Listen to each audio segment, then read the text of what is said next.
everyone, welcome to the Ichimoku Charts.com daily analysis for gold for Monday, October 1st, 2012. Well, a continuation of the trend to the upside today, and candles made a higher high but a lower low, so in bar chart terms an outside day. But that type of day doesn't change the trend. Previously we had an uptrend established with a very strongly bullish candle, followed by a weak candle, and then today another weak candle, where we've seen the sellers close with control of this market. And because the market has failed to make a lower high and a lower low, the trend continues to the upside. Very small white bodied candle on this for this candle suggests that the buyers made a very small amount of net bullish progress, and certainly not the type of candle that we want to see continue a trend to the upside, and a very large shadow on the top of this candle highlighting very strong downside price rejection from up around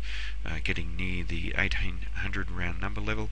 and highlights the fact that the buyers lost commitment up around this level. The buyers were strong enough to take out the previous high, and that was significant, but they were unable to maintain the market up above that level. The sellers have closed the market down below the midpoint level, and have closed between the midpoint level and the low, suggesting that they have closed with control, and it does set the market up for a potential change of trend. Now, previously I also highlighted this type of pattern the market is making, and here we now have seen the market take out the previous high, and it does resemble a megaphone type pattern, and that's where we have 5 points in the within the pattern, and there's 1, 2, 3, 4, 5 as the market makes continually higher peaks but also lower troughs, and it's a sign of indecision in the market, because in bigger picture terms we have the buyers strong enough to take the market to higher levels, but the sellers also strong enough to take the market to lower levels, and we do tend to see these type of high volatile trading situations around major reversals, and we have had a very strong efficient uptrend prior to this type of trading action, this volatile trading action. Now, they tend to be at major turning points, and this is not a major trend that we're looking at, but it still is quite significant. The only trouble is they are very hard to trade, and they can go on for more than 5 points, and breaks of the barriers are really not very well defined and whatever, so not an easy type of pattern to trade. But generally they tend to be reversals, so the likelihood is that this market will reverse against this higher time frame trend. But we do have this strong support down below where the pattern is, and it was a very strong level that was highlighted in this zone of yellow, and the level extends all the way from 1729 roughly down to about 1706, so that will certainly limit the downside move if the market does break out to the downside. Now, in terms of the Fibonacci extension, and we're examining the relationship of the current first time frame uptrend that the market's in with the prior up time that the market was trending up, and here today we've seen the market strongly rejected from the 261.8% level, and that's quite significant. Very, very strong rejection from that level, and it does set the market up for that potential change of trend. In terms of the Fibonacci retracement of the prior downtrend, and here we've seen the market test to above the 100% level for the 2 previous trading days and failed to close up above there, so that makes that area quite significant and does suggest that there is a possibility of a change of trend.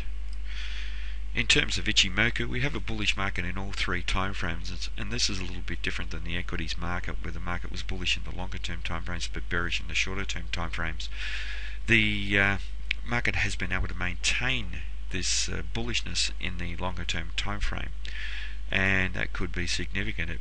It does suggest that the market may be headed for higher levels. If we look at the market, it's trading up above the cloud, so we have a bullish market in the long term time frame, but it is looking a little bit overextended. We are trading a long way above the cloud, so a retracement back towards the cloud would not surprise. The market is also trading above the Kijun-sen and a decent way away from there, so it does suggest that we have a very strong uptrend in the medium term time frame, but there is a possibility of a retracement back towards there. and the market is also trading above the Tenkan-sen, and we've had 1 week close down below the Tenkan-sen in the previous month or two, so that's quite significant. And today the market has found support at the Tenkan-sen, coinciding with the 1767 level. So while we're looking at the potential for this to be a megaphone type pattern, the market to break out to the downside, there is a possibility the market could trade higher. Now, if we are going to trade higher, however, we will need positive interaction with the 1800 round number level of resistance. And today we've seen the market trade to almost to that level at roughly about 1795 and be rejected strongly from there. So that will be a very, very important level. Also, just below where the market's trading, we have that support at 1767. So if you do see that change of trend to the downside, then the 1767 level will be important, as will the 1755 level, which has held as strong support in the recent past here. So let's wait for a breakout in either direction. If we see a solid bullish close up above 1800, that will be significant, but then a close down below 1767 and certainly below 1755 and a bearish close could see the market quickly trading down to this yellow zone around the 1730 level.